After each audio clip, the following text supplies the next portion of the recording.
Bonjour et bienvenue dans cette édition de mi-journée du vendredi 13 octobre. Ils étaient une centaine ce matin du côté de Chaland, et une autre centaine à Fontenay-le-Comte, ici en images. Et ils ont défilé dans les rues en suivant l'appel national du syndical plus uni que jamais.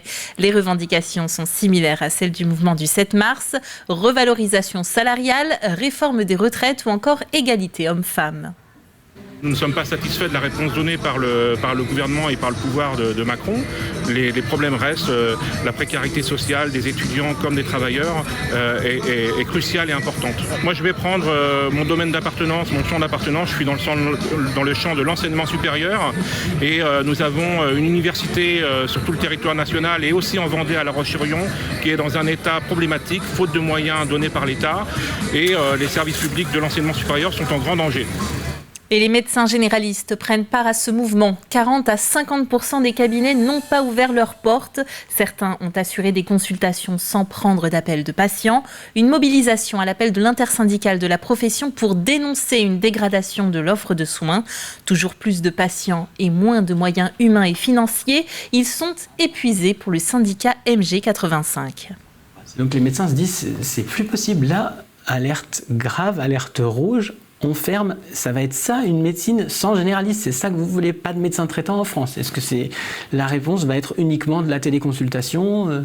J'ai lu par exemple qu'il y a des plateformes de téléconsultation là, qui font leur pub sur demain les cabinets sont fermés, il y a une grève illimitée. Vous pourrez toujours trouver sur Internet en téléconsultation. Mais est-ce que c'est ça qu'on veut comme système de santé en France ? C'est pour ça que les généralistes traitants disent « Banco, on ferme, vous allez voir ce qui va se passer s'il n'y a plus de généralistes ouverts ». Le 42e congrès de l'ANEL s'est ouvert ce mercredi soir à Lorient. ANEL pour Association nationale des élus du littoral. Le secrétaire d'État en charge de la mer est intervenu devant les 450 inscrits. Thème de cette année, France Littoral 2100, les élus en première ligne. La pêche et le tourisme du futur ont été évoqués, ainsi que le développement des énergies marines. À la tête de l'association depuis l'an dernier, c'est le maire des Sables-d'Olonne, Yannick Moreau. Repenser la pêche et le tourisme pour 2100, l'Association nationale des élus des littoraux a planché sur l'avenir pendant ce 42e congrès qui a eu lieu à Lorient. Un moment clé pour échanger sur des enjeux majeurs comme la pêche. Elles ont déjà énormément évolué dans leur pratique, il faut qu'elles continuent à le faire. Elles ont besoin aussi d'être accompagnées sur les enjeux d'innovation, d'investissement autour de la décarbonation. Et puis on sait bien sûr qu'on a au milieu de tout ça l'importance d'une révision de la politique commune des pêches. Le dérèglement climatique impacte directement les mers et les océans, des conséquences qui sont déjà visibles et qui posent des problèmes actuellement. Avant de parler des solutions de demain ou d'après-demain, il faut déjà savoir comment on sauve la pêche française en fin d'année et en début d'année prochaine, parce qu'il y a des vrais sujets qui risquent de mettre un coup d'arrêt à notre pêche. Donc à mon avis, il faut d'abord qu'on essaie de résoudre ces problèmes qui sont vraiment à très court terme, et puis on pourra se poser sur la suite après, une fois qu'on aura sauvé nos marins pêcheurs. Présent au congrès, le secrétaire d'État chargé de la mer, Hervé Berville, a annoncé un sursis jusqu'au 4 décembre concernant les aides au gazole. Le ministre a également soutenu le développement des énergies marines, comme les éoliennes flottantes. Il a aussi dit qu'une partie des recettes des éoliennes en mer, au-delà des 12 000, pourrait retourner aux collectivités littorales pour l'adaptation au changement climatique. Et ça, c'est une demande que nous formulons depuis 1 an. Et le message semble être entendu.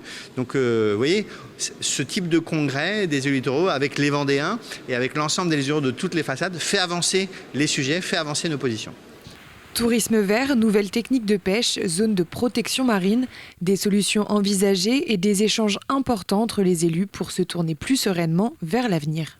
Parce qu'on se dit qu'on n'est pas seul à partager ces sujets-là et qu'on se projette dans l'avenir avec beaucoup d'optimisme et avec l'envie de faire bouger les choses, l'envie de proposer des solutions justement pour pouvoir continuer de bien vivre dans nos territoires et de bien accueillir sur nos territoires.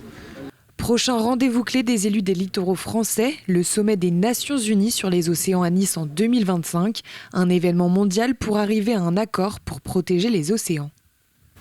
Et le congrès s'est clôturé en présence du ministre de la Transition écologique, Christophe Béchu.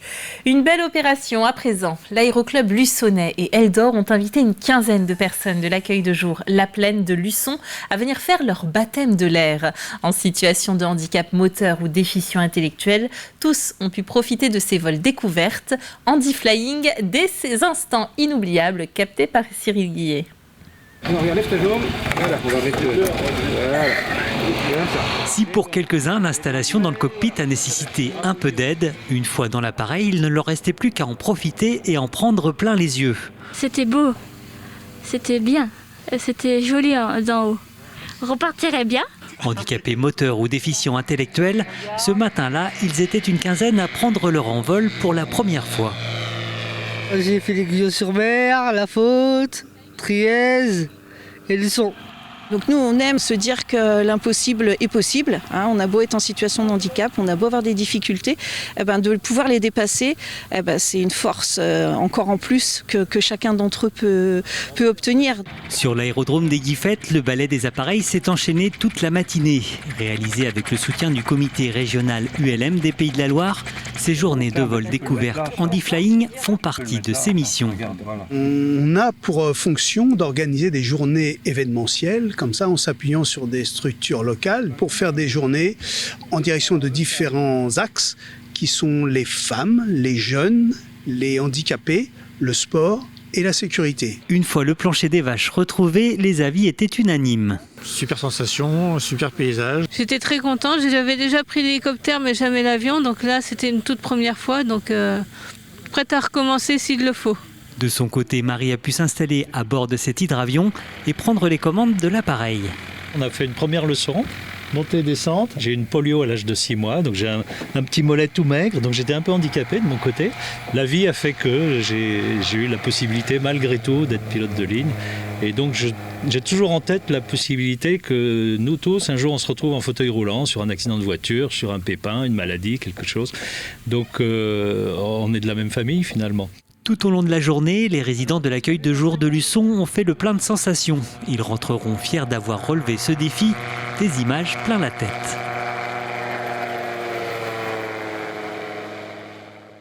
Véronique Besse sera en Israël accompagnée d'une dizaine de députés. Elle fait partie du groupe Amitié France-Israël.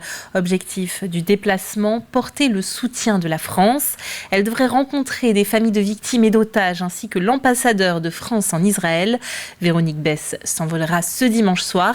Elle fera donc partie de la 3e délégation internationale à se rendre sur place. Il est temps de refermer cette édition. On se retrouve à 18h pour un flash complet. D'ici là, une belle après-midi et à bientôt.